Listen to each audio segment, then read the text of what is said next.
20, 29, 8 and 8. No, 8.7 rebounds, 8.3 assists. That's what he's doing? Career. That's what he's doing for his career. I forgot how high I was on Luka coming out, because he was just so good for so long. It's just everybody was high on Luka, but the Atlanta Hawks and the Sacramento Kings. Is that messed up to say? No, it's not. It's not. I mean, I think it's a win-win for both teams. I mean, I'm sure the Hawks would love to be in the NBA Finals right now, but I mean, hindsight, you know what I'm saying? We'll never know. We'll never know, right? Right? Shout out to the Kanye quote early on. That's how we starting today. The Kanye quote? Yes, sir. All right, hold on. I forgot. That's where you get with the hypotheticals. Oh my God, I forgot. Everything else will be different, so keep it pushing. Except reality. How was y'all weekend, man? Weekend was decent. Little birthday party up in Wisconsin in the rain. Okay. Nice. Okay. Came back home for my sister's birthday, went out. Remember why I don't drink anymore. Oh, damn. What you drink? Tequila. A couple of them. Yeah, that's my type of shit right there. Just a few. I love me some tequila. One shot that ended up in front of my face somehow, even though I said no. But good time. Nice weekend. Sunday kicked it. Well, Wisconsin's like your second home. No doubt. It's you always up there. I'm always up there. Stay up there. They call me Mr. Is your girl from Wisconsin too? She from Wisconsin as well, right? Did you eat in college? I might go all in your shit on live. My bad. Yeah, for real. I don't talk about my fault. Nah, you good. We met at college, man. She lived across the hall from me. It was meant to be. Oh shit. You lived in a co-ed dorm. Hey, yeah, we did it like that. MS a week is great. We crazy. Oh, okay. The engineering and the nurses. He did not go to BYU. Nah. Why we? Jonah, how was your weekend, bro? We deep. Hey, it was nice out. It was nice out. I enjoyed some sun. That's what's up, man. I watched some draft film. Some draft film. He had nothing else to do. Made some food. NBA hoops. Yeah, ate some food. Did my thing. Nothing different. Right. Nothing different. Nothing exciting. How that draft board looking? It's hard to differentiate some areas. It's not like the top tier. Everyone says the top tier talents not as when you get 15 to 30. I'm flip flopping everything. It's tough. Mm-hmm. I'm seeing a lot of movement in that range that you were talking about, and even the guys you even into the 40s you were talking about, those guys are getting late first in some other mocks. It's crazy. I have no idea. And we're getting 2 separate days of the draft this year. I don't like for some reason. How y'all feel about that? And day 2 is at 3:00 in the afternoon. That's why. On a Friday? Thursday. No, is the first day on Thursday, right? No, first day is Wednesday. Oh, the first day is Wednesday. Yeah. So you're gonna do this shit at 3:00 on a Thursday. It's just that's crazy. It's kind of the same vibe as the WNBA draft in the middle of the day, which is not a good look or wasn't a good look for years. And the first year you roll out this 2-day event, you want to put in the middle of the day where people are clearly going to be at work. Clearly. Because think about it. The draft is going to be, in New York? Usually this is where it's at, Brooklyn or some shit like that. So you're going to start this shit at 3:00 on a Friday when it's 4:00 on the West Coast? What's the point of giving the day 2 guys their shine if it's in the middle of the day? People on the West Coast still working. They just went to lunch on the West Coast when this draft starts. They're going to be talking straight nonsense on the broadcast on day 2. You already know. They're bringing back day 1 guys. You got to stretch out that. They're going to be interviewing people with a split screen of the pick being announced. Yes. It's going to be... I'm interested to see how the production goes. Who asked for this? Who asked for a 2-day NBA draft? This ain't the NFL, man. It's summertime. It's just baseball. They got time to fill. I guess so. I guess people gonna watch. People will watch though, for real. So it's just if I'm free, I'm tapping in. But still, 3:00 on a Thursday, I can't guarantee that. no one like it's hard. Like I just said, the West Coast they just went to lunch if still working. Shit, I could be busy on Wednesday night for all I know. Like, yeah, seriously. What is going on? So that is tripped out.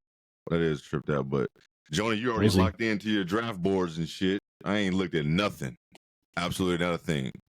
We're trying. And I'm just, like Jonah said, between 7 and like 15, anybody in that range, that's where I'm locked in at. 7 to 15. Where the Bulls picking? 11. Like you said, 4 up, 4 down. Get Zach Edey? Nah, hell nah. No, there that's was not some you talks want. about moving up for Klingon. That's interesting. Shit, he could go number 2. Honestly. He could. Yeah. Now, I know from 2 to like 7, it's all over. Okay. We'll see. See how dominoes fall. We shall see. Well, I think y'all know what I did this weekend. Yeah, kicked it with Lil Ma. That was the most random shit ever.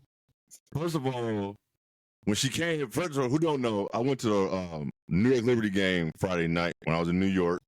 That was a great ass experience. The food was phenomenal. I came with my ticket. But as I was sitting down, people walking in, and a lady comes sits down, a young lady, young woman. She speak, being nice. So I look at her, I speak. And then I look back, I'm like, shit. So I was like, I made one of them like, I know it's you. But we're not gonna make a scene about this. You know what I'm saying? We're gonna, you know what I'm saying? You gotta play it kind of. Yeah, I've been there before. I ain't like been there before. You feel me? So, but she was cool though. She was real cool. We talked about the game the whole time. She was in it. We was really into it. It was tripped out seeing the highlights of that game, seeing me all the time in the highlights. I was right there on the floor. But the atmosphere was crazy. I'm gonna have TikTok dropping. I did all type of shit from me walking in, the food, all type. It's crazy. Do they dim the lights in Barclays for Liberty games too? No, it wasn't dimmed. It was nothing like that. Like it was for the Nets. The Nets always look like they don't want nobody to be, because it probably don't be packed, because the Liberty game they shut it down. Like, hey, yeah, the Liberty game was packed. There was nowhere to. I like the kind of like theater look to like. I like when they rock with that. I can't remember what other teams do it, but I do like it like that. Mm-hmm. Don't the Knicks do it? I think so. The Knicks do it. I remember the Lakers used to do it at the Forum. It used to be, they used to bring it down, but I don't think nobody else do it now. You're right. I think it's just the Nets do it, the Knicks, and I think that's it. I can't really think about it. Like, I'm thinking City Edition nights, maybe a team might do it, but on a regular basis. I don't even know if they do that shit then, but yeah. Overall, it was a fun night. I became BFS with the best damn mascot in the league. That was hilarious. That was fun. But I think everybody, if you go to New York, man, check out a Liberty game. The atmosphere is insane. I haven't been to every WNBA stadium, but I've heard about that atmosphere. I heard about the Aces, of course, that's in Vegas, but the Liberty shit was hands down one of the best sporting experiences I've been to. It was it was a good ass game. At first, I thought Liberty was gonna whoop that ass, but the misses came back. But they pulled away. Sabrina is different live. Knew that was gonna happen. Sabrina is different live. Okay, like she got wiggle, and she got that clip for real. Like that clip is real in person. I mean, Liberty is just a real ass team in person. Like that free she made, super like. Left wing super deep was super deep. The end of the first quarter. Matter of fact, what she did, I was like right there, like what she did. But on the left side there, yeah. They are a tall ass team. They are physical. Like they're opposing. Like the only team I really can beat them probably is the damn Aces. But I rocked with Benijah Laney Hamilton. Yes, she's such a good. She's such a good like role play. I don't want to call her a role player. That feels disrespectful. She does so much for them. She could drop 20. She could drop 20 so easily. When it's just everyone else is. They got such a their starting lineup is stacked, and everybody can shoot. So everybody can shoot. When I got there, it was like 6:00, and she was still shooting around. So I got to sit there and watch her shoot around, like get her do her thing before she came out. But that team is opposing. Like they are tall. They're long. Stewie is even taller. Like She like walked right in front of me. She tall as hell. Like she's super tall. Jonquil is huge too. Yes, very, very. Oh my. Huge. How tall is Jonquil? Tall. He's like 6'5". Tall. You know they played I the thought Mystics. she was So 6'4", 6'5". Shakira Austin. She's I guess that's 6'5". tall. She's Chill. all of 6'5". Shakira Austin. All of Jonquil is listed 6'6". Damn. All of it. All of it. If he would have said 6'7", I would have believed it. I feel like she has like very long legs build, so it seems like she's taller than she is too. Like her torso is smaller, so it seems like she's much higher up. Man, like it's crazy, and they all can shoot. Like they're very skilled. Like it's but like man, it was very fun. So if y'all ever in New York and the Liberty's in town, I would suggest y'all go. I would suggest doing that. Like I said, I got a TikTok dropping with that. That's super team number 2, by the way. Yeah, and old girl, what's her name? From the Sky wasn't even playing. She was hurt. Cardoso. No. For the Liberty, she was used to play for the Sky. You said for the Sky. Van Sloot? Oh yeah. Courtney Van Sloot. Yeah, she wasn't even playing on Friday, so that was another piece they wouldn't even have on the court to use, where they just Sloot getting up there, man. The Mystics was She's the like Mystics 35 now. Yeah, she is. The Mystics got back in the game because I think the Liberty just started just playing with their food. They started missing free throws, doing shit. You know what I'm saying? I think that's how. I'm glad because I didn't want to see a blowout. I wanted to see some back and forth. So that was fun. I think the TikTok gonna be crazy. I got some crazy ass footage of all type of shit. So yeah, drop that shit. Yeah, I am gonna drop that. And real quick, and I ran into Josh Hart on Saturday. He came to that event. I can't take no pictures because I'm part of the media, so I can't take no pictures. So I just dapped him up.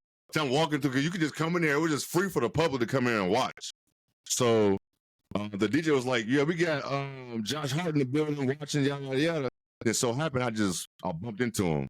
I had a random ass weekend, and like Lance Armstrong competed in this shit that I photographed. Like, yes, he was he was in the. And I'm gonna tell you something. I know he paid this DJ well to say the shit he was saying about him. Like we don't know all the shit about you in the news. You know what I'm saying? Tour de France champion. So it was still crazy. Even though I was working it, it was crazy to watch this athlete that I watched forever had all these Live Strong bands to do this. And for y'all don't know, it was called High Rocks. Basically, it was the World Series of fitness racing. If you're not getting paid to do this, God bless you. I don't know why. Why you doing it? But it's 8 stations of some extremes. So you got sled pull, sandbag, lunges, all type of shit, kettlebell carries, all type of shit, right? But in between each station, you start running 2 laps. You go to the first station. You go to the first station. You do it. You run. You gotta do another lap around this big ass pier we're on. Then go to station number 2. You do your shit. Go back out. Do another lap. You gotta do 2 laps actually in between each station. 2 laps each time. So you do that. The last station is the fucking lunges with the sand on your back. So you do all this shit. Now you gotta go down like this little to finish, and then you gotta do 2 more laps to go to the finish line. So man, it's tough enough getting in my little jump ropes in between my sets. Listen, and that's why I was so excited to do all this shit with them all day. You got men's, women's, doubles, mixed doubles all day. You got pros and then regular people. My joints hurt listening. Pro broke a record. He did this shit in 58 minutes. I said, hey, y'all got this shit, man. If I felt like this, my body felt like this after just photographing this shit all day, I don't even want to know how their body feel actually doing this. Insane shit, boy. And I got a TikTok driver with some BTS shit of that. Like, that shit's crazy. Like, it's some strong-ass women out here, too, by the way. There's some strong-ass women. Strong. Goddamn real. But that was our weekend. We already been talking for like 15 minutes, and everybody who's new, welcome to Uncommon Commentators Podcast. I'm Jay, that's Jonah, that's Zoe. With our NBA Finals preview, we ready. The NBA Finals start, Thursday, right? Was that the 6th? Thursday the 6th. Thursday the 6th. What is that? What time is it? 8 o'clock? It's going to start, I believe, something like that. That's 7:30. 7:30? Okay. 7:30. That's not a bad time. That's not a bad time. So you got 8:30 there, 5:30 on the West Coast. Not a bad time. But y'all excited? No. I miss basketball right now, so yeah, I'm excited. I just want no blowouts. You know how it is when you get to any sport. You know how it is when you get to the last hoorah, Super Bowl, NBA Finals, World Series, whatever it is. You never want that shit to be a blowout. And you kind of talked about it, Zoe, last week, how it's a good chance where it could be some blowouts in this series, like a couple of them. And will that change the fact, like, we don't want a blowout where it's like somebody lose by like 35 a couple times. We don't want that. Maybe once. There's one of those in this series. I can give you one because sometimes when you got a team like this, especially like the Celtics, somebody can get hot. You got Derek White, you got Horford, you got Tatum. They could shoot 60% and shoot 33s in half. Yes, exactly. Like we've seen this. We've seen it. How many times have we seen the Celtics just blow somebody off the court in the first half? Shoot on nothing but threes. Just shooting threes. And not missing. You know what I'm saying? So, like, we know it can happen. Do we want that shit to happen? No, but we got 7 max games left in the NBA season. We don't want this shit to end in 4, no matter who wins. No matter who wins this shit. But, John, I'm going to start with you. What are you looking for in this series, man, especially in game 1? What you got your eye on? I mean, I mostly just want to see what Boston throws in terms of defensive coverages at Luka. Mm-hmm. Because what is the injury report on Porzingis? Have we seen anything? I personally haven't seen like anything. I thought he was scheduled to play. Me too. I know it's crazy. I didn't even like check on him before we got on, but he might be. I think he's good to go. Back for like the next game in the last series if they kept going. So I thought he was on track. I thought he might have been good. Yeah, I thought he was on track. Says he's on track. So I mean, we don't know how good he's gonna look. He hasn't played in like a month. And you're playing the playoffs. It's not easy. Even he got hurt in the first round, like the second game, right? Early. Even if it's 20 minutes he plays, I don't know. I think his impact is going to be huge just for rim protection in this series. Yeah, absolutely. Because Luka lobs, all of that, offensive rebounds, things that we've seen them do the entire playoffs offensively. But just seeing how they throw multiple options at Luka should be interesting because, I mean, I think Derek White might be the ideal guy because he's probably, I mean, even Drew, they're both super strong. There's so many options. I think Drew's strength stands out because that's half of the battle with Luka is you can't get, it's just the lane. It's hard to find that perfect matchup for Luka where you have the strength and size to deal with him and screen navigation. Like you need 3 high tier traits to even do anything, but then you need the rest of your unit to be there too. So I just want to see what Boston throws at him. There's always going to be openings because Luka's just on that different level, but I just want to see what Boston kind of game plans up for the most part. I wonder who they're going to make be the primary. Like, this is who it's going to be. And then, of course, you're going to give that primary defender rest. Like, you're going to let him rest, not, stay on Luka the whole time because that's just a task in itself. Like, I wonder who the primary, you think they would make Drew be the primary? I think so because, I mean, his offensive role, he's off ball as more than he ever has, like, in his career. I can't remember the last time I've seen Drew. It's such a simplified role on both ends. So I think he can battle that. I mean, if he's just hanging out in the corner, they're comfortable with Tatum, Brown, Derek White will run the point. They could run they could just take some reps away from Drew and be perfectly fine. Like, they're built for that. So many options. Even if it's Drew the primary, which in some cases, I think you're right how you explained it. Drew's going to be chilling on offense for the most part. Jalen and Jason going to be creating. But Jaylen Brown on Tatum in crunch times when you need it, Tatum for a few minutes here and there. There's just so many guys. Throw some more size at him. Whatever they need, they can do. So it sounds like y'all think Boston's going to be able to control these boys. That's what it sounds like. I think better than... I don't know. I feel like the Porzingis is the biggest factor because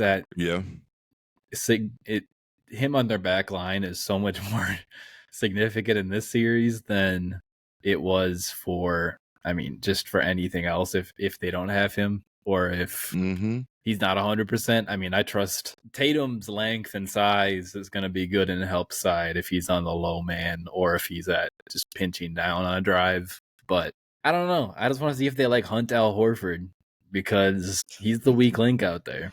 Even if they start hunting, think about that. I feel like KP is such an upgrade from Luke Cornett in those minutes that you're talking about, those 20 minutes maybe, that even if KP comes out and he's not the same guy offensively, like you said, defensively, help side, he's going to be there. The impact is still going to be there, but the numbers might not. No, it's not. But I'm with y'all. I didn't think about Porzingis, how he can affect the game with that length, but I never think about him being down there, but that will matter because you do have like Lively won't be able to just roam. Now, if you have Porzingis out there, he has to. You're bringing out another Mavericks big from out there. It's not like Tatum drives the ball anyway. Now I'm thinking about that. It's not like that even matters. Dumbass. I didn't even think about it. Tatum loves, real quick, why can't Tatum just shoot the ball? Why he got to do the step back? Why he got to do the side step every time? That was one of the things that I was looking forward to is Tatum, see how he comes out game one. If he's aggressive and trying to, combat this narrative of riding with the team W's and stuff, even though I think the team is just better than Dallas. But how will he come out? Like you said, will he drive the ball? Because if he remembers he's 6'9" and can get to the rim when he wants to, it can be a wrap. But when he starts doing that side step, like why? Step back, all that stuff, starts playing with it. Like it's tricky because 6 for 17 and pissing people off. I don't want him to like forcefully speed himself up because that's dumb, and he's a good enough passer to not have to do that. Yeah. But then there's situations where he takes his time, makes the read, can get a good pass, and then there's times where it's like it's just that. I mean, that's what makes elite players so elite. I mean, it's a reason why it's really hard to do is because you have to decide when to be aggressive and when to be more hesitant. That's why guys like Luka are so good. They know which speed to play at regardless, even though Luka is at a slower pace. Regardless, he knows. He just knows how to position himself on the court. Simple as that.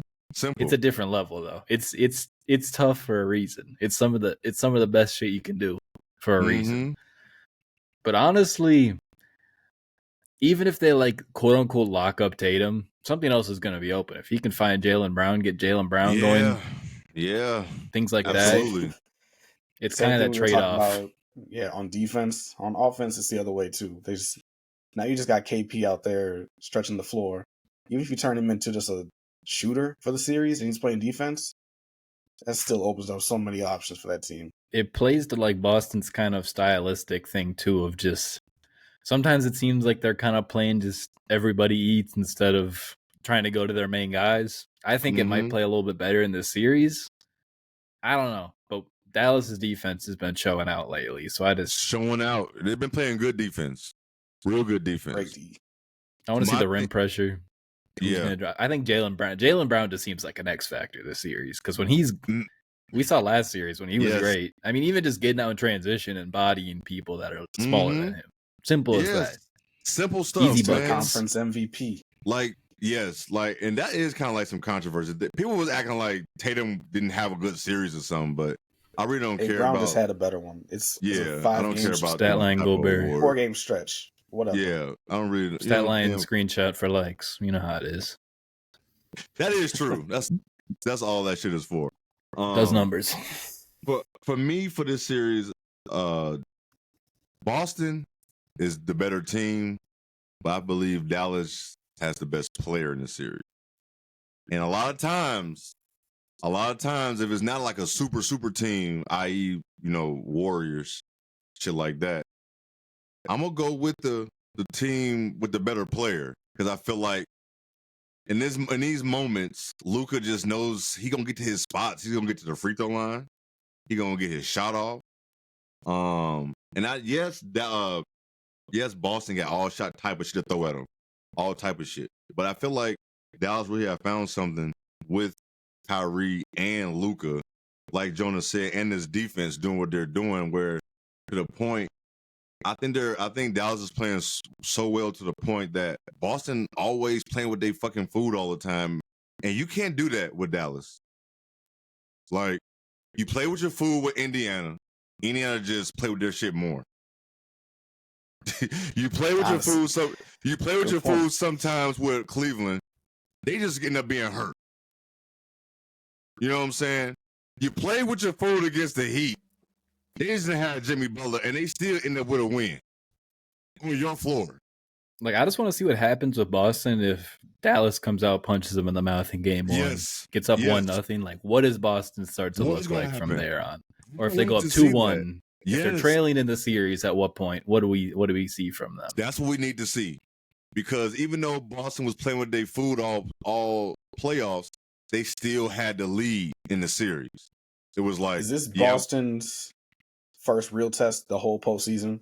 Like you're talking about, it was the easiest one, but some people were talking about, oh no, the Pacers did push them.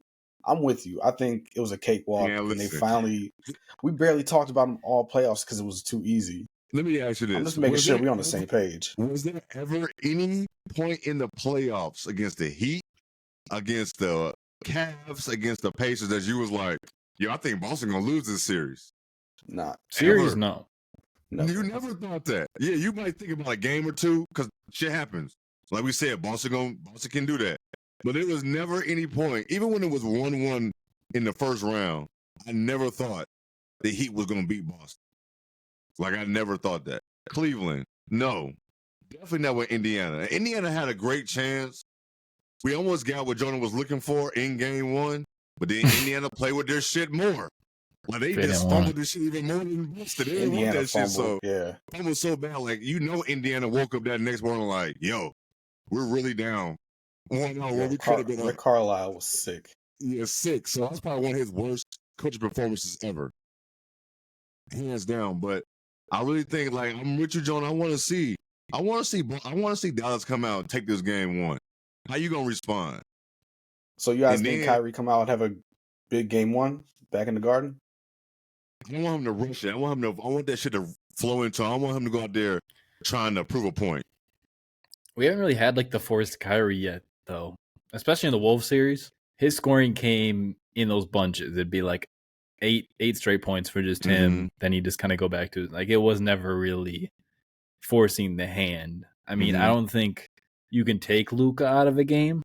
Yeah. I mean, maybe if he's having a down game and Boston throws the right coverage at him, they can fluster him enough to make Kyrie get in that mode a little bit more. Yeah.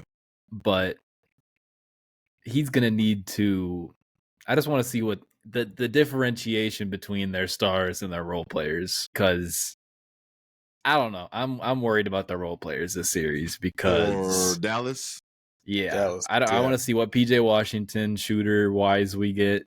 Boston's going to close out so much better than the Wolves were. No, they are. You making great points. Derrick Jones. Derrick Jones Jr., he's still... I think he's having a great year. Mm-hmm. He's offering a lot of defensive upside for them. His shooting numbers were better. You're starting to see like some wrinkles of where Luka just makes him a better player, which is, I mean, that's with a lot of these players. That's just how basketball works. Yeah. But like Derrick Jones, when he has to go off the dribble, what does he do? If it's not a dunk, if it's not a wide open dunk, if it's not a 2 dribbles and I'm at the cup, he's kicking it. He had a couple wraparound passes to the center, but those were like 2v1s. Mm-hmm. Like pretty open driving lanes. So I just want to see like if they aggressively attack him on these. I mean, same with Josh Green. Same with Dante Exum. You can go down the list. Jaden Hardy was probably their most comfortable. You got surprising. I was Hardaway Jr. I was glad Hardy got those minutes during the season. Oh, yeah. Mm-hmm. It was paying off for him. It definitely paid off. Took over the Tim Hardaway Jr. minutes. Oh my God, yeah. Hey, not that Tim was doing too great to end the year, but Timmy gonna have one of them games in series. Watch. I said it before. If Timmy's hitting a 3 or 2, you watch. never know. Timmy gonna have one of them games where he gonna hit like 4 or 5 threes. Well, if he's not making his threes, he is not playing. He is not playing whatsoever. He do not serve any other purpose. No, at all. Like, man, I used to be so high on Timmy Jr. Like, I just thought he was gonna be so much. I thought he was gonna be such a better role player, but I guess he always was hurt. He always hurt. He's like 30 now too. I feel like he's damn. Timmy Jr. 30 years old now. Yeah. Shit, he was playing. Was that Trey Burke? Damn, Trey Burke, what a name he was. Yo. Tim Hardaway Jr. is 32 years old.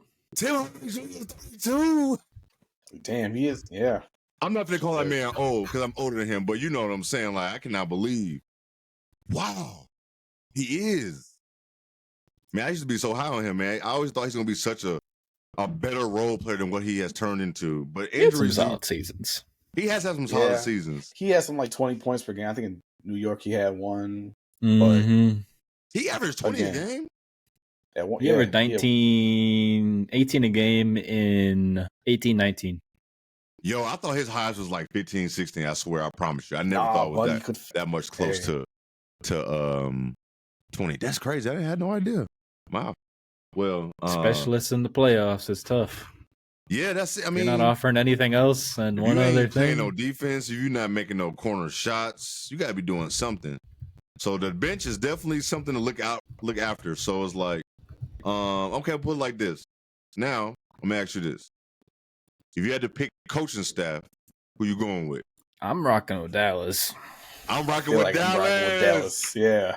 Jason Kidd. Hey, can we please give Jason Kidd his credit, his flower? Now I don't want to say flowers, but his credit as a coach. He got so much bad.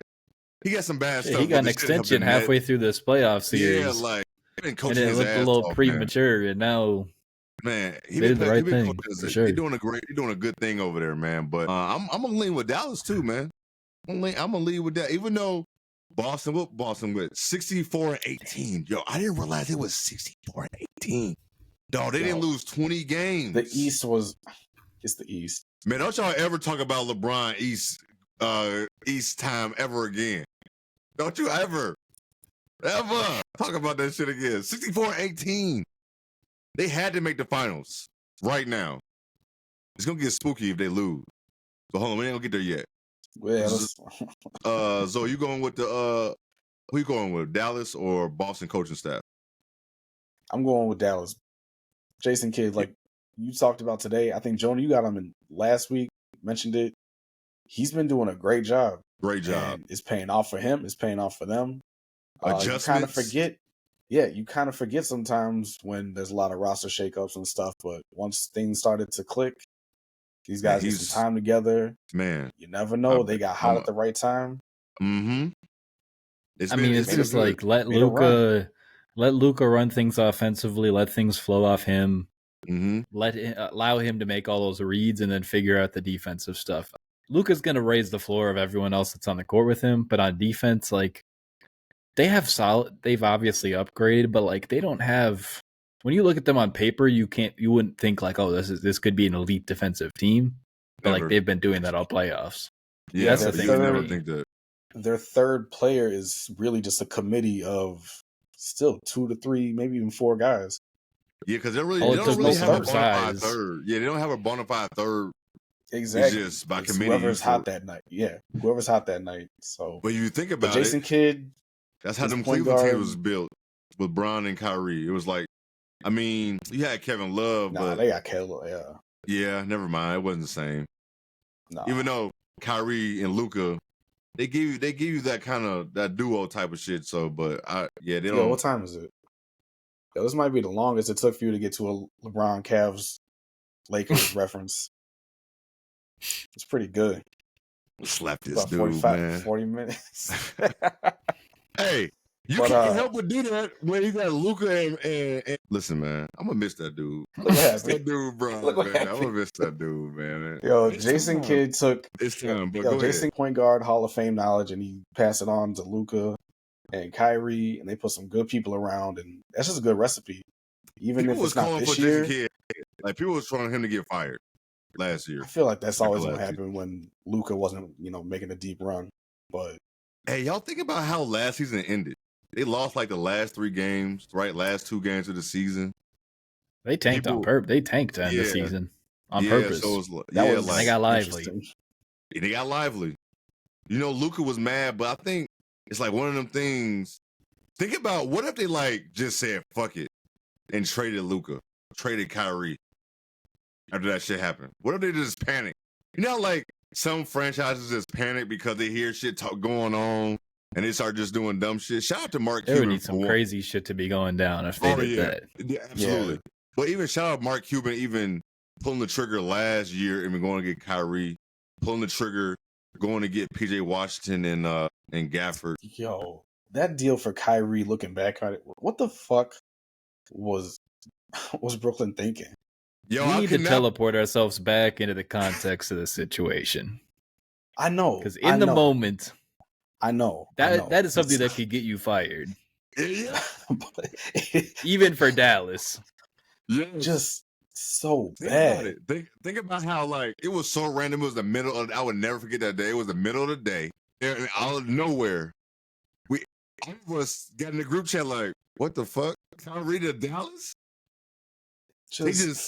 I look more, in the Nets perspective, I look more at all the other moves than I do the Kyrie one. I think the Kyrie one is more of a result than from everything else. Yeah, or lack of moves also. The Nets, since they went to Brooklyn, has made some of the worst trades I've ever seen. And the trades they did, franchises.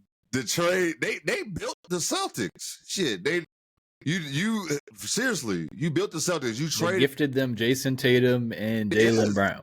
Yes, like you wouldn't to a team that was already pretty good. Yeah, like what the fuck?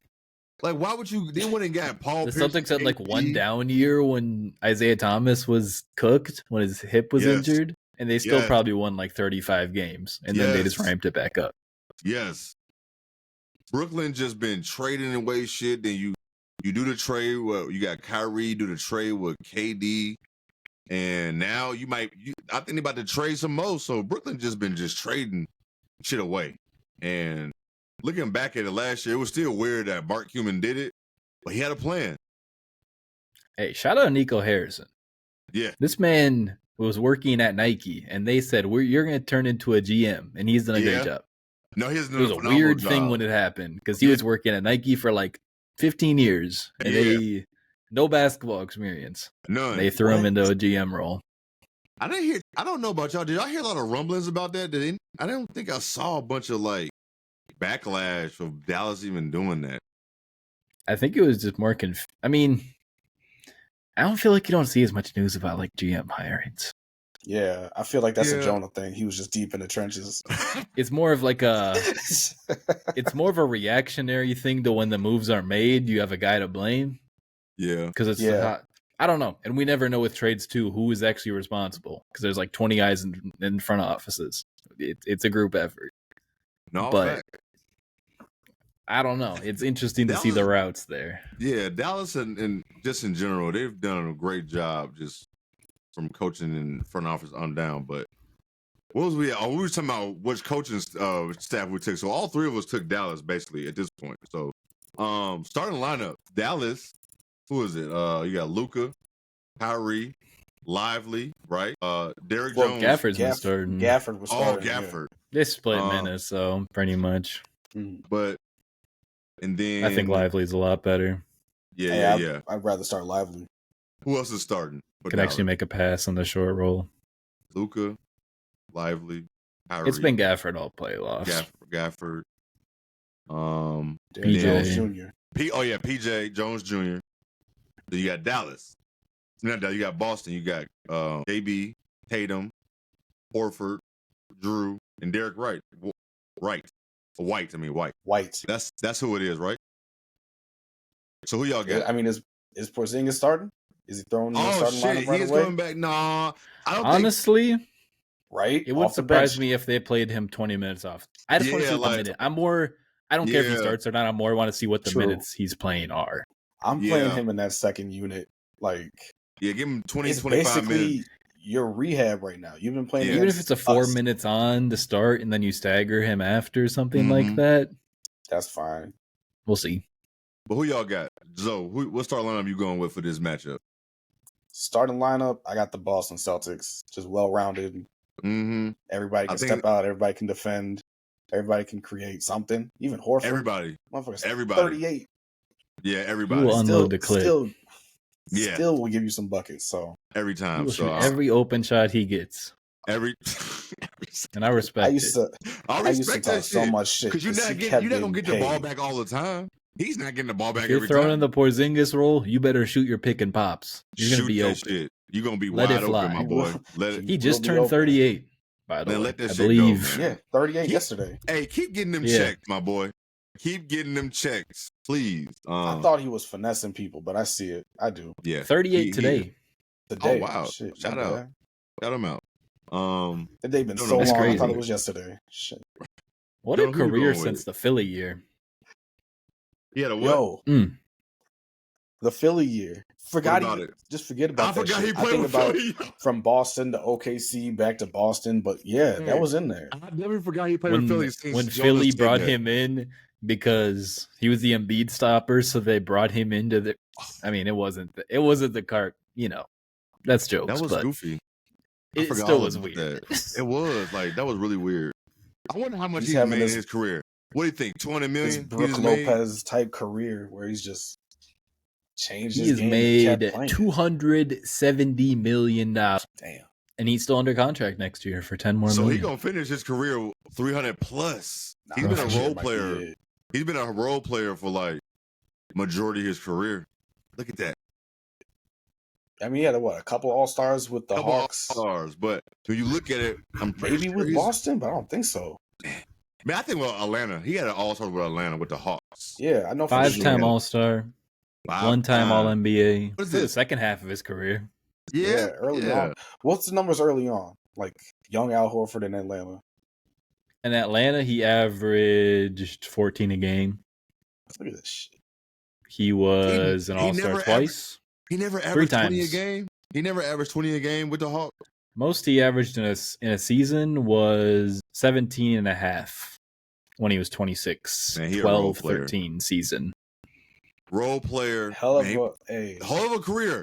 300 million, man. Like 30 M's a year once. 35, I think now, right? He's still making 35 a year?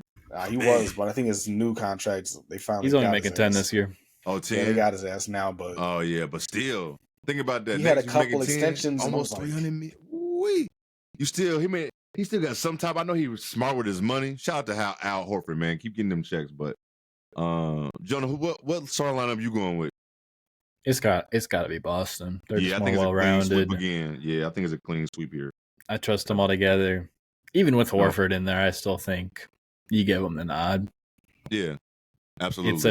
Facts. It's been the strongest starting lineup in basketball all year, so it's kind of unfair to Dallas with this conversation because it is. On paper, it's... Have they been the best starting lineup the last 2 years? Probably. I can't even think back to what starting lineups were last year, but I know for this year, for sure. I mean, when they made those trades... Yeah. It's one of... I give them their credit because I feel like you see those trades in the offseason, you get the notification it's summertime, you have nothing else to talk about. You say, oh, this team's going to be loaded next year. Look at the starting lineup. They did it. They got it done. No, like rarely. It always go that way, and people forget those conversations because the summer just gets thrown out the window. Facts, you ain't lying. No, they definitely did that shit. They said what they was gonna do, and they did it. Must be nice that your favorite team say they gonna do some shit, and they go do that shit to the T. Brad Stevens. I was just about to say it. Brad fucking Stevens. He knows what he's doing, man. He's like the Theo of NBA, and he's in a Boston team. Ain't that some shit? He just casually slid into the front office and just slid. Got better. Got better. He's like, okay, took this playoff team. Now we're bad. I'm gonna just lose upward. What do they call it? Losing upward or some shit. Yeah, I know what you're talking about. Failing up. He failed up. Failing up. Yeah. Failing up. That's what they were saying. But yeah, it's a clean sweep. I'm going with y'all too, with the Boston lineup. I mean, easily. Jonah, how about? I think I already know where you're going with this. With the bench, you going with Boston or you going with Dallas? I think the thing with Boston is their rotation looks so much different when Porzingis is in there. When they don't have to play Cornet, when they don't have to play who they been rocking with. Last series they played O'Shea Brissett. Hauser is pretty much a staple. I mean, he shot terribly last series to where they kind of toggled other things, but like they hit the O'Shea Brissett button one game, they hit the Xavier Tillman button one game, they hit the Cornet button. I think those are all, for where they are in the rotation, that's kind of what you expect. They're good for the regular season, but when you have to like toggle between one of those or cutting that off and just running with Pritchard, Hauser, and that being it, with that 3-man bench instead of the 2-man bench when you plug Porzingis in is such a big deal for Boston, it seems. Yeah, my man Jonah be having the homework. Listen, hold on real quick. If y'all don't follow Jonah on Twitter, please follow him. Jonah, I don't even know how to. What's your at, Jonah? How you say your at? Huncho _ J-Man. Please go follow. That man be breaking down shit to the T, man. Had Larry Nance quote tweet me the other day. That was very random. Damn, for real? For real? I didn't know. Yeah. Hey, you be going very crazy. random.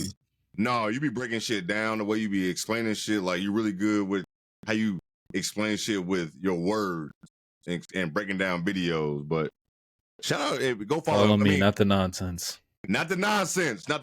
But so who you going with for the my fault, Jonah? Are you done with your thoughts, man? My fault, man. I just cut you off, bro. I mean, don't let me do that. I think I feel more steady about Boston.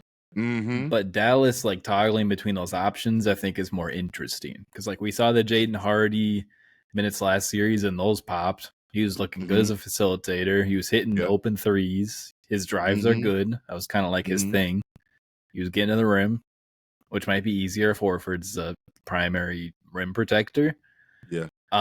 And then with the rest of the unit, I mean, Lively's gonna do his thing.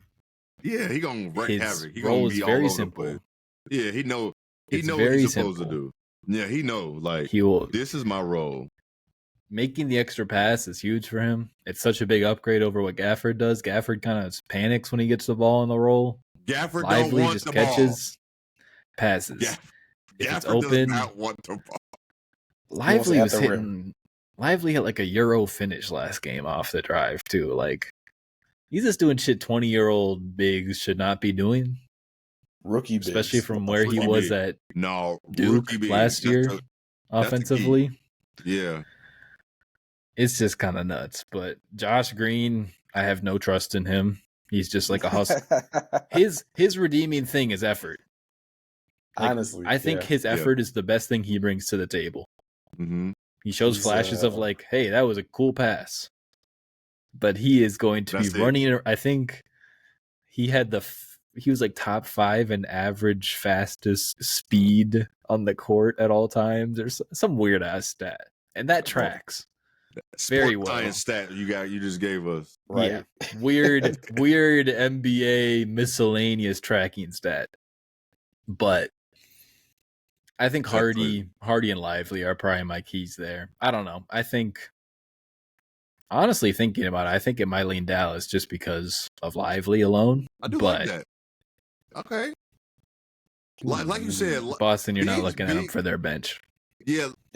Like y'all said, a young big, especially a rookie big, doesn't usually have this impact like defensively, like he's doing, like rebounding, defense, doing his role, like, and it's just so Chet and Wemby. Yes. Defensive bigs looking comfortable. It's crazy. Come on, man. Like, what?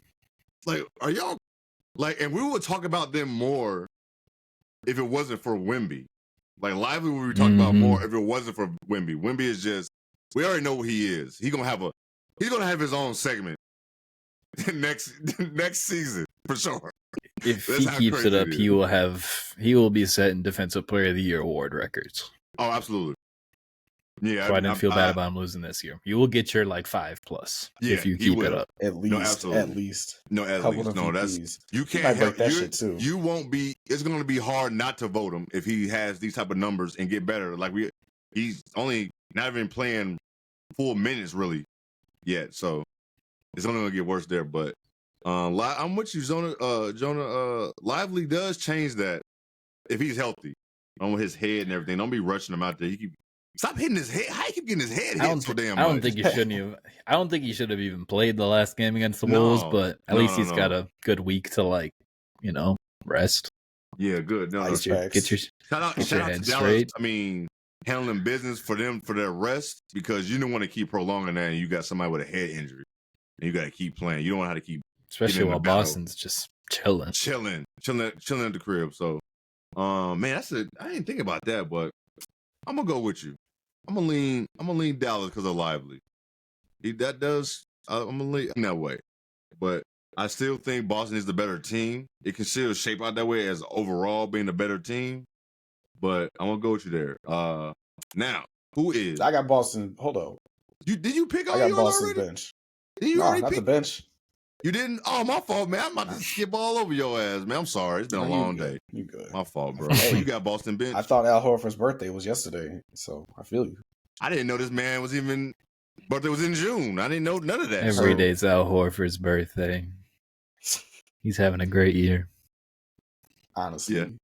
Go ahead. I'm gonna rock with Boston's with Boston's bench. Pritchard, I expect Hauser to be more reliable. Porzingis, even that 3-man lineup. If you're rocking to those for a few minutes, like we were talking about, like Jonah said, you're not looking Especially at if it's Boston mixed for in the with bench. the starters. Exactly. Like those Mhm. guys just seem more reliable than Lively. What you're gonna get from, Josh Green, Exum, especially Hardy. Although he did play well, you don't know. Mm-hmm. So I'm just gonna go with reliable guys. Keep it steady. Even though Porzingis is coming off that injury, him in those backup minutes, like we said, 15, 20, ease him into it.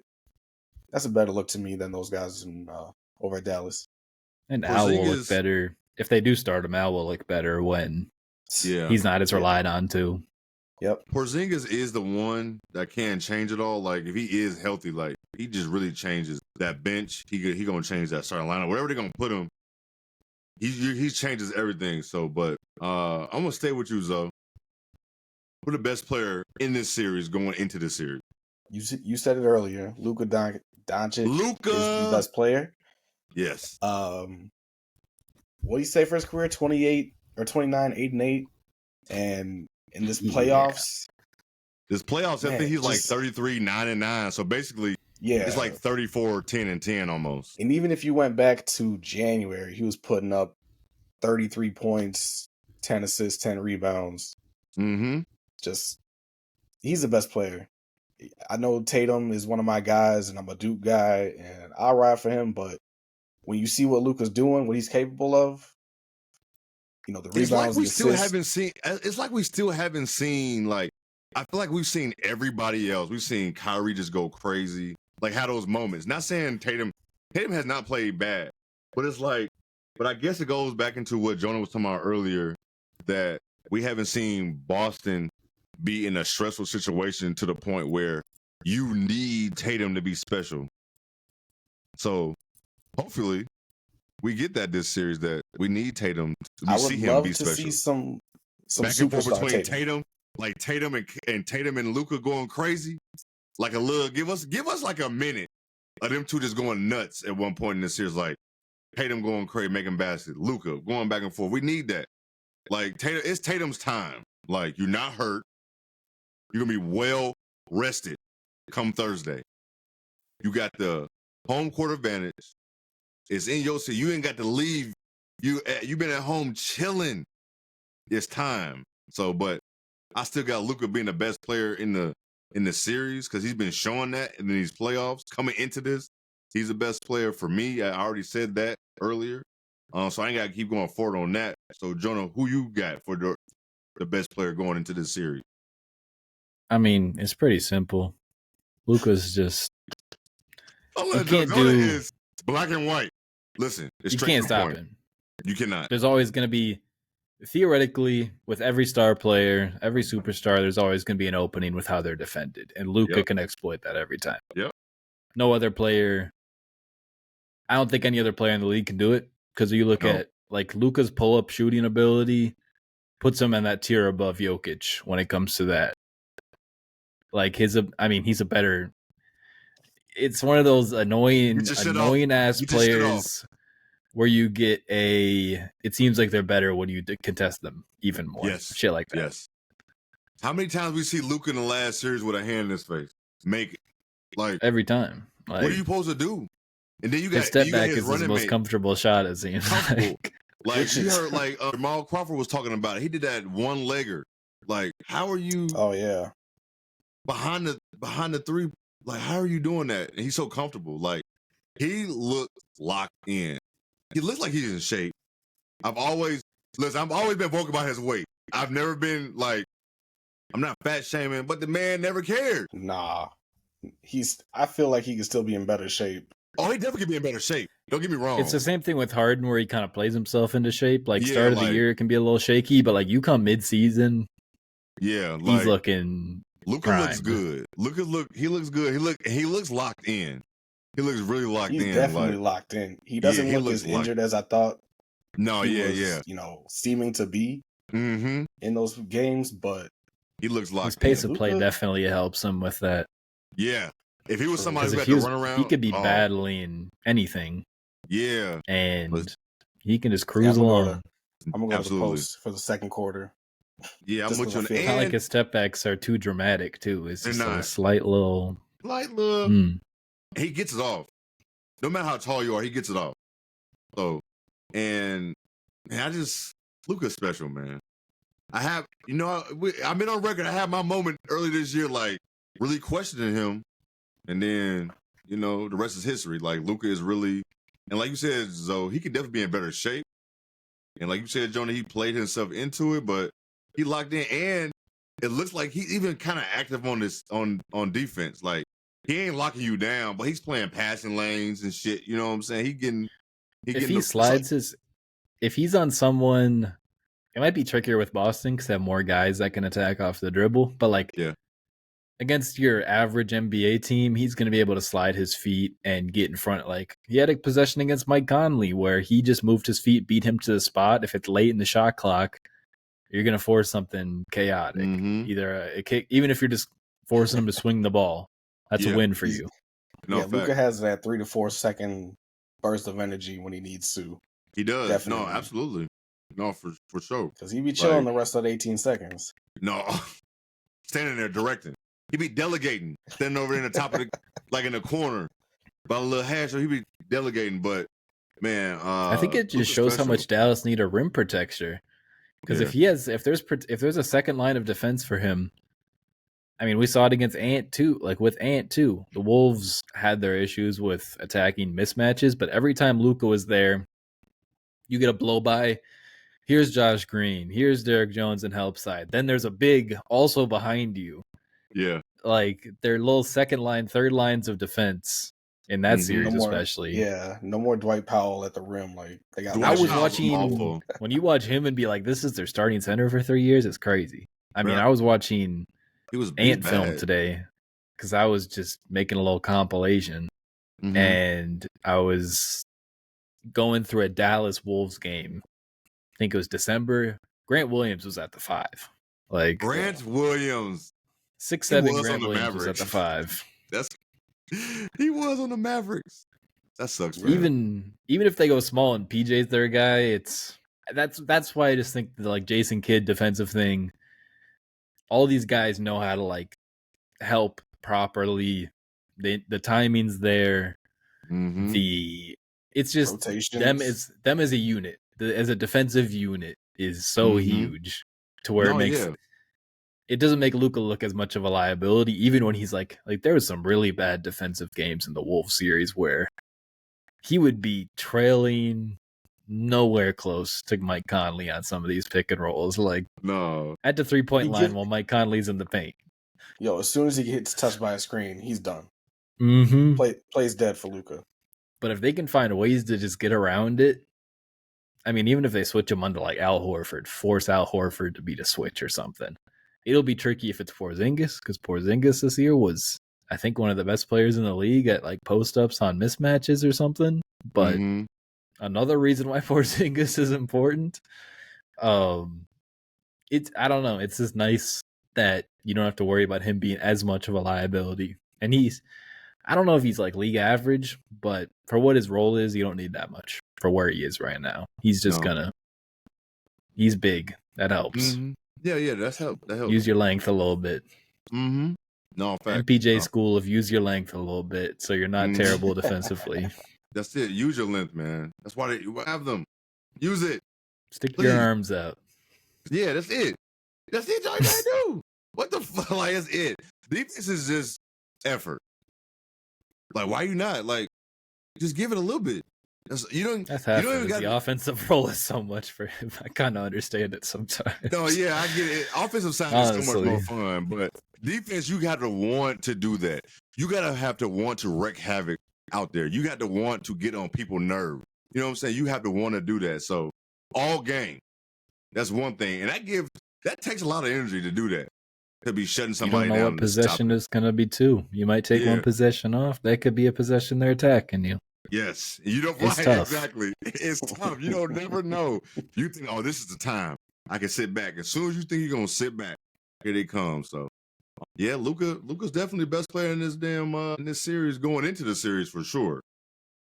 Let's see. Is there anything else we need to touch on this series? Man, y'all got any bold ass take about the series? I know, Zoe, I know you got something for me. I know you got something. I don't have any bold takes, but I wanted to know what you guys thought about any underlying storylines with Kyrie returning to Boston or KP going back to Dallas. Because I heard like people in Dallas hated Porzingis down there. Really? Why? Yeah, like we're not. I'm trying to figure it out. I was like, he didn't play that damn bad, did he? I know he got Jonah, shipped out, what you get? Jonah, you be hearing shit. What you see? What you hear? It's just interesting to see. I thought it's been interesting to see Porzingis is just like general perspective throughout his career because it didn't work out in Dallas. Kind of an ugly breakup. Got traded for Bertans and Dinwiddie in like a second. It was pretty much a contract dump. And then he was great in Washington, and people still wrote him off because of the Dallas priors and the fact that he was on a bad team. And then you put him back on a good team with a good fit, and he can be good again. So it's like I just think it's as simple as it didn't work out in Dallas. Like I don't think there's fans are going to be angry about it. That's how it goes. Wasn't a number 2. Maybe he's. I don't think it's really. 4. Yeah, I don't think it's. I can't think of really too many big storylines. I guess.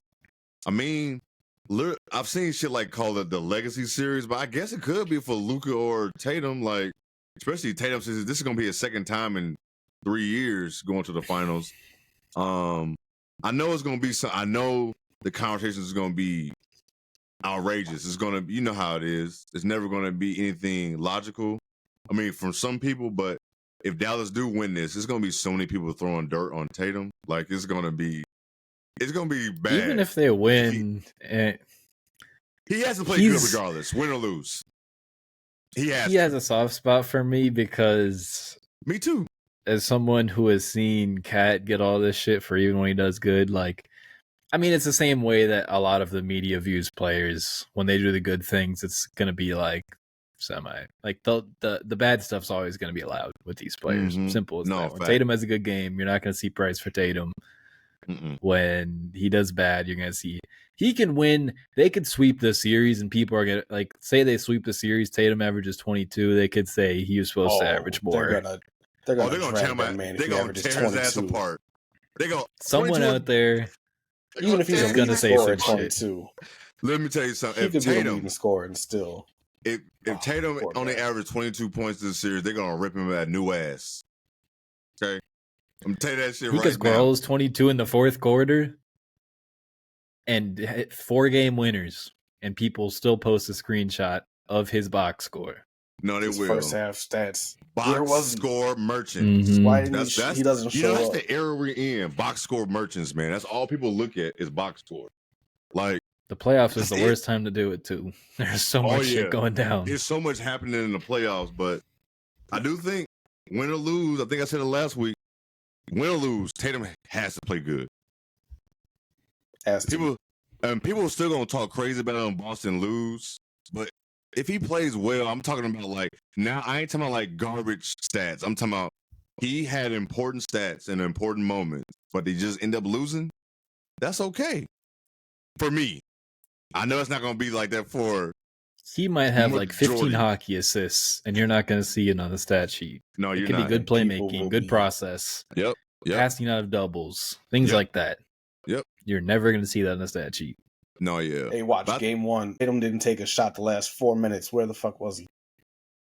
Maybe it just wasn't a good. Also a lot to do with Yeah, him they win, being. though. For one, he went to Duke, and he's part of Boston, so he's not. So that's gonna being part of Boston in general is just gonna it's gonna change everything. But is for Kyrie me, coming back with the Sage? I don't really have no storyline. I don't think it's really a big thing with Kyrie going back. It's been so long. It's not like I feel like if Kyrie left Boston, the first team he went back against them in the finals or something like that. I guess that'd been cool. Like, because the Nets did play That's what Boston someone in the say. playoffs. It was like the Kyrie Boston was like the most tame breakup in Kyrie's saga. Yeah, like it's not really that big of a Post-Cleveland big deal to career me. has been- Like I don't think it's do Boston. He said on the microphone he was going to plan on re-signing, and that was probably the worst thing he did. Yeah, I mean, and guess what, man? He was still young. Everybody fuck up. He just fuck. A lot of time, young players fuck up just in front of everybody because they famous. We all fuck up when we young. Still fuck up. You know what I'm saying? So it's like, still, it's a bad one. You shouldn't have said it. You should have said that shit. But do Boston? I mean, I know it's Boston, but do they still hate Kyrie? I'm imagining they had the shirts up. Yeah, it's gonna be. This is gonna be. I would like to see him go crazy though. Fans are crazy, man. Yeah, this is gonna be. Yo, I need the atmosphere gonna be nuts. I need a one-way ticket to Boston and a cricket machine so I can make some T-shirts. It's a wrap. Free money next glitch. month's. I'm making this month's rent. We got machines over here. We got you. Let's got go. you. Go over. I ain't going to Boston though, man. Fuck Boston. I'll go to Texas. You can go to Texas. Go to Dallas. Texas. We can go to Texas, even though it ain't Houston. We go to Texas. We can go do that. I forgot what I was going to say, man. We just went off talking about fuck Boston. What the fuck was we saying? What was we talking about? Help me out. What was I talking about? I just want to see what the atmospheres look like. The atmosphere is going to be crazy, but the one thing I do hate, man, we had all this production for the in-season tournament, which I'm okay with because I'm a soccer fan, so I know how this shit goes. You had all this shit on the floor, all this shit on the court for in-season tournament. Everybody know in the world, if you at a bar, what is happening in the NBA? Come Thursday, if someone's at the bar that don't watch hoops like that, they are not going to know this is the NBA Finals. If it's quiet, if it's sometimes. Why don't we have? Sometimes I wonder because, like, why don't we have stuff on the floor? On the floor. You see what I'm saying? I thought you were talking about marketing. Period. No. Why don't we have stuff on the floor? Why don't we have NBA Finals no more? Like money. This is what I'm saying. You knew the in-season tournament. If you was at the bar, if you one of those bars where they can't have the sound on, you look at the TV and you like, yeah, what the fuck is going on in the NBA? So now your attention is there. Now come Thursday, you go to the bar, you go to one of them bars that can't have the sound on, you look at the game, you don't know if it's a replay from January or if it's the NBA Finals because it looks the damn same, the floor. They got like the little patch. Little patch over it. Is the patch still there? I don't even know if the patches are still there anymore. I don't know, honestly. Like you didn't know if it was you didn't know if it was the conference finals. Like, come on, NBA. You know what this reminded me of? How they doing all this construction everywhere where everything looked the same. Wendy's, Taco Bells and shit. Everything looking all modern, just clean looking. Like, why can't we get the big ass trophy on the floor, the NBA Finals logos on the floor? Like, am I wrong? Am I showing my age? That 2008 Finals. Am I being an old guy on the pod right now? When was the last time they did it? Is my question. So they did like the graphics like on the TV. They did that, and I think like last year they had like it said NBA playoffs under the bench, like on the sideline, like nothing really on the court. I like the cursive font they used to do. Yeah. Like the cursive font, but the trophy in the middle. When the last time they actually had shit on the court? Was it 2011? Because I don't think the Heat in OKC had anything on their floor in 2012, did they? Or 2011? I don't think the Heat and the I Spurs don't had know. it. I'm thinking back to like Boston, Lakers, and I know they had it then. Boston, But I know Lakers, Magic had it. I think Lakers, Boston had it in 2010. They for sure had it in 2008. Get ready to see 80 different YouTube TV ads. One on the stanchion, one on the baseline. You're gonna have one at the bench on this side. That's You're gonna have right. another one on the bench That's on this right. side. It You're gonna is have the NBA. one in between the 3-point line and the paint on the right wing. And you're gonna have another one up top. Yo, Maybe one you're at the right, half Jonah. court on the left. It's Maybe. the NBA Finals We'll see. presented by YouTube TV. That's why. Google State Pixel Farm. out there, maybe. How I can forget about some shit like that? It just looks boring. Everything is just clean, modern looking. Like Money. everything just looks the Yep. same. You go to Boston, it looks the same. Only reason you know it's different because it says Boston. You go to Dallas, you just know it's because it's in Dallas. Like it's nothing to make us know this is an important time going on in the NBA. We don't. Casual fans don't know it's the NBA Finals going on Thursday. If they just turn on the TV, maybe because if you actually see it say NBA Finals first, you know what I'm saying? Like, but I don't know. Maybe I'm just being the old guy on the pod. I just like that type of shit, man. I feel like you had one courts because Dallas court was fucked up, so they never had their in-season tournament court, but 31 courts or 30 courts. I mean, it's the same thing with the lack of designs in the jerseys. Like, they're just kind of lazy with it. Lazy. Just bring And back like the Jonah retro said, the money. jerseys. I They don't give a can fuck put about all them the, damn you Nike know, Connect jerseys. Them jerseys are Wells awful. Fargo is gonna pay to put their graphic on there for a quarter, so it's better than the NBA trophy I guess so. to them. Maybe I'm being an old guy. That's all I got to say about the NBA. But I've been really been talking about the floor shit for a long time. I've seen other people do the same thing. It was just the NBA Finals. You just felt it like it's all this, and now honestly, no one's really even talking about the finals that much because of what the bullshit happened in the WNBA on Saturday. They still talking about that shit going into Tuesday. It's Wednesday somewhere. Our break wasn't a good thing. It's Tuesday somewhere in the world, and they still talking about Caitlin Clark in the Chicago Sky when we supposed to be talking about the NBA Finals. Like it's a crazy ass time right now. So I'm glad we are talking about the finals. I don't have nothing else about what I want to see. I want to see good games. Jonah, you got anything you're paying attention to going into the game or into the series, or you just want to see a good series? I don't really have like a rooting interest, honestly. I just Yes. want some good hoops. Now I ain't gonna lie. I'm not gonna lie. I am definitely rooting for Dallas to win. I'm not gonna act like I'm looking forward to Boston winning anything. I'm never looking forward to that. This might be one of those series where I'm really just like, both teams could score. I'm geeked because, like Jonah said, just give me some good hoops. Yeah. So last possibly 7 games of the year.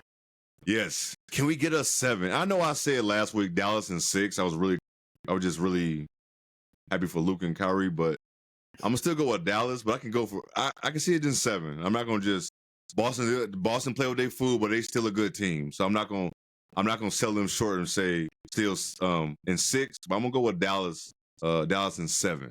And since I did that, we're just gonna go right into y'all making y'all predictions. So Dallas in 7 for me, and I'm going with Luka being the Finals MVP. Who you got, Jonah? Respected. I was leaning Celtics in 6, but just thinking Luka firepower, Boston just having those games sometimes. Sometimes Push me back all a the game. time. Yeah. Going Boston in 7. Okay. I don't know. I think I'll just lean with Jaylen Brown as the MVP. Ooh, I like that. He's coming off that great I like it. Eastern Conference Finals, but he's my like X factor for them. So I'll just roll with it.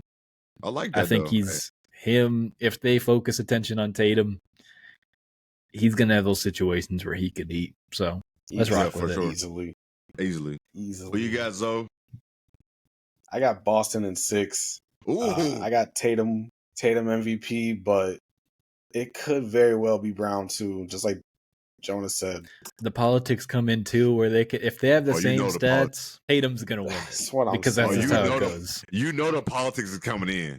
Oh, and if it's definitely go the close. best player. Yeah, Brown's coming off the Eastern Conference Finals MVP. Yeah. Might just roll into another good 6-game, 7-game stretch or whatever, and just go off. And maybe Tatum is having that series where he doesn't have to be the main guy and he loses it. But I would like to see Tatum get the ring and the Finals MVP, shut some people up. No, yeah, it will. No, hopefully. if Boston, you know they're gonna find something else to say. But if Boston wins this and Tatum go crazy, like have a great series, wins Finals MVP, that's gonna help him a lot. It's gonna help with the narrative a lot. But it's still gonna be some people that's gonna talk crazy. And rightfully so, because the East, the route that they had, they'll get called frauds. It's gonna happen. They're gonna be called big time frauds. Oh, everyone's my God. frauds. Everyone's frauds. Everybody a fraud. Everybody's a fraud. In 25 years, there'll be somebody on whatever TikTok is then doing a deep dive talking about, look at this. He turned the ball over the first 2 minutes. He was trash. Man, just like Buddy does Larry Bird now. They did. They went from calling the Wolves frauds to a super team. I had to get off Twitter that day for a little bit. I couldn't believe it. Nothing in between, one or the other.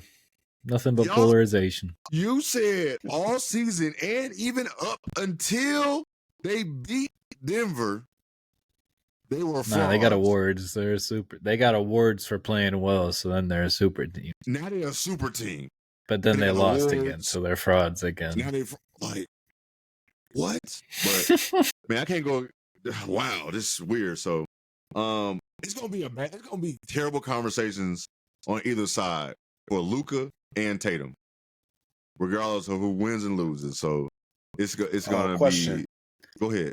Will there be any of this talk of, oh, he's the best player in the league after this finals?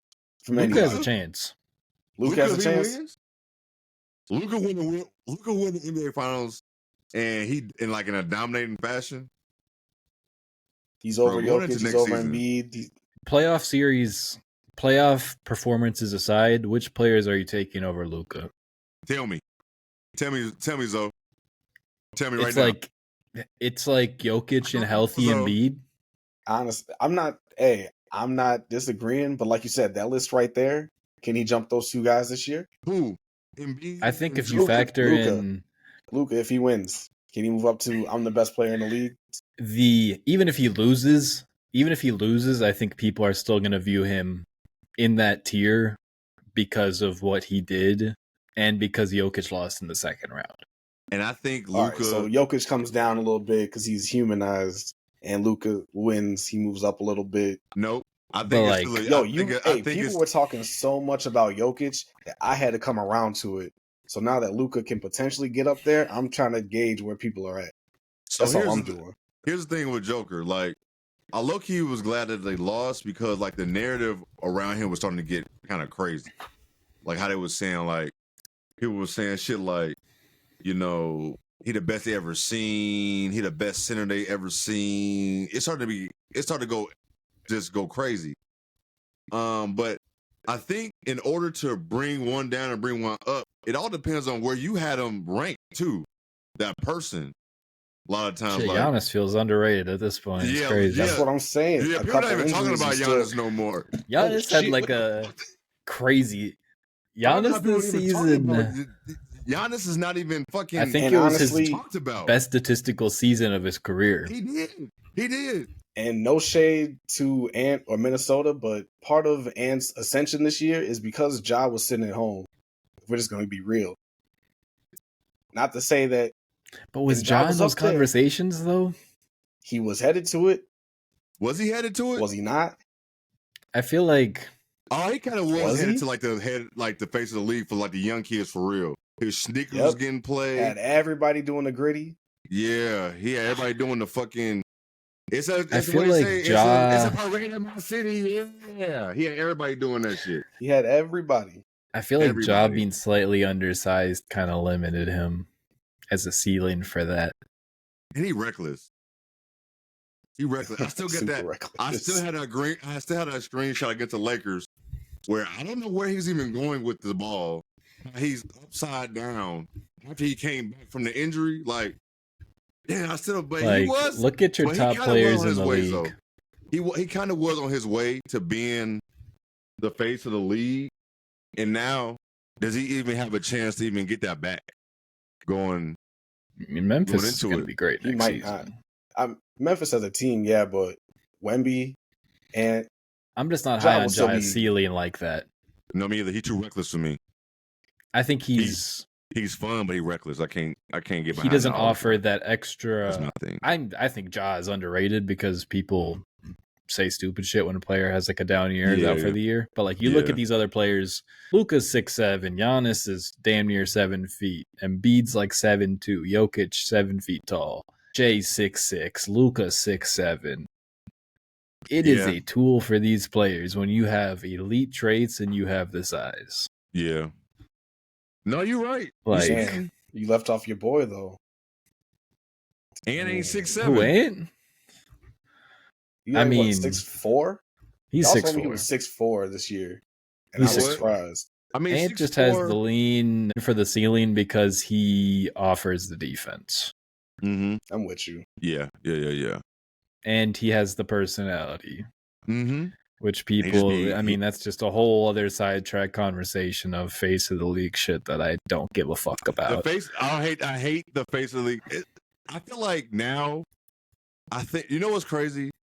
We're getting like those stupid NBA conversations that's leaving, and now we're getting a new crop of dumbass conversations like the new face of the league. Every time somebody it's never anything actually on the court. Nothing. Is all this player now is the face going? Is he the face of the league, or is this player? Or no? Only these two players can snatch it if they want it. Man, just let this shit play out. Then there's the whole weird foreigner American, which if you can hoop, you can hoop. I don't care. The Euro agenda, I've heard a lot about. If you can hoop, you can hoop. Yes. Now I will say this though. The people who believe about the Euro agenda, they present that shit so well to me, to the point I'll be sitting back by myself like, damn, is the NBA really doing that shit? They present it so well to the point. I think if anything, everything reflects on just the way these players are built when they grow up. Mm-hmm. We're starting to see it so much more with the AAU. Yeah. All these players that are products of AAU basketball, how much they have to learn about actual, I don't want to say fundamentals. That sounds disrespectful. Like you see these the team influence with these players that are the top, that are these European players or things like that. I think that's what stands out a lot with those players. I don't know. It just seems speculation and all the other shit. I don't know. Yeah. You had it right the first time. It is lack of just principles of basketball sometimes. These guys, the fundamentals are lacking. Yeah. Go ahead and stand on that shit. I got you. It's just, I mean, it's the same reason why we see some foreigners come over from EuroLeague and they struggle because it's such a different game. Ichich was a hooper and he couldn't even crack the rotation for OKC. No, facts. And then he went to Charlotte and get some garbage. Whatever, if you want a deep cut, Teodosic, who played for the Clippers, he was a dog overseas. Yeah, man, look at there was look at a this, lot man. of I hype don't know on who Buddy. Y'all got all the information. Hey, his passing highlights, yo, crazy. Shaggy hair, backup point guard, Clippers.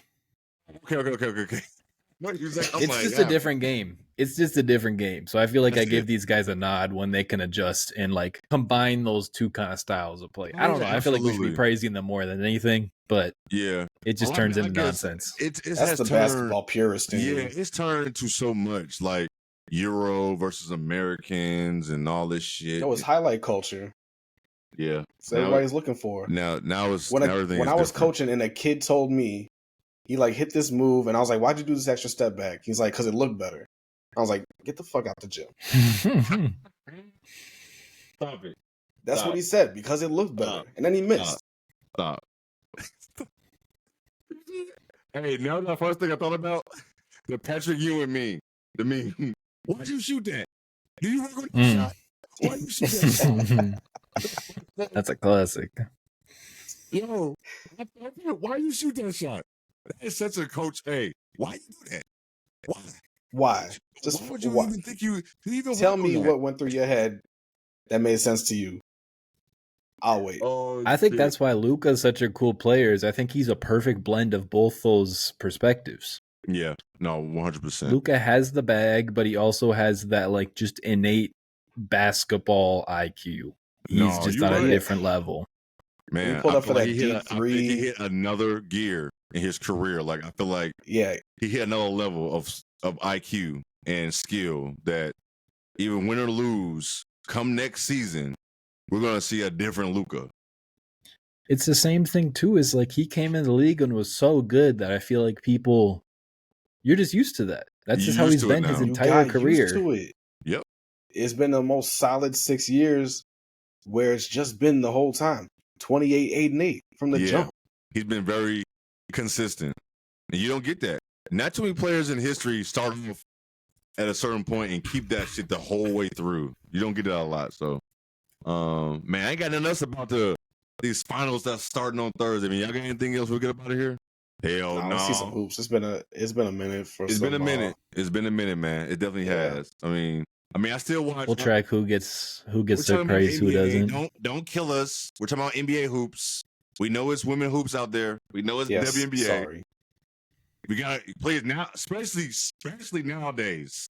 Right now, please. Just we don't need y'all coming saying nothing crazy to us. Hey, We're talking about NBA if hoops. 15% of the people that tuned in, even 10%, if 10% of the people that tuned in to watch Caitlin and don't get caught in the nonsense, learn about some other teams, that is very good for the league. If That's they very learn good. about That's very good for the league. shit, look at the Connecticut Sun. They're like undefeated right now. Yes, they're they are like hooping. 8-0, 9-0, something like that. They are Alyssa hooping. Thomas and Dewana Bonner getting busy. Like Busy. if these people can see these players, they can become more of household names. Yep. You just It's got to just look at getting- it with a decent point of view. You do because Don't I'm be- already over this. tired of it. I'm tired. I I'm saw exhausted. someone say, "Nah, we should have just kept the game to ourselves," and I was with them Yes. You know, because these new fans. I've been trying to get people to watch women hoops, especially the WNBA, for a long time, and I wish I wasn't doing that no more. Like now, it's not even fun. Like they're getting over critique. Is lies. Just deflect the racism conversation everywhere. to something racism on both resulted sides. in the basketball. Yeah, bring Force it back that to basketball. conversation. It just bad. steer it back on track. Yes, it's just bad. But I ain't got nothing else to get up Does out of here, McAfee man. have a show next week? Yes. Never mind. Let's get out of here. Yes, he will. But no, I'm not talking about. I'm not touching that. But he will though. Yeah, To answer your question, Let's go. we will. We all know this. Man, this is gonna be our second finals that we're gonna be talking about. Yes, This is sir. crazy. But we will be having post game shows after each finals, starting Thursday. So as soon as the game is over, we're gonna be live on YouTube and Twitter. I am sorry for the people that was on Twitter. I didn't had a time. I changed the time, so it just automatically cut off. So it won't happen like that again for everybody who was watching on Twitter. But we will be live on Twitter and YouTube again on Thursday and after each finals, and our regular show on Monday. Well, damn, are we going to be having a regular show of the finals? We'll figure that out. We'll let y'all know. We'll let y'all know about that. I think last time we just did finals only. I think we did. Yeah, I think we did. But like always, man, follow, like, and subscribe to our YouTube channel, Spotify, Apple, if anywhere else that you listen to a podcast other than Apple and Spotify. I don't know why you are doing that, but subscribe to us there, comment, share it all over the place. You feel me? Till Thursday. Peace.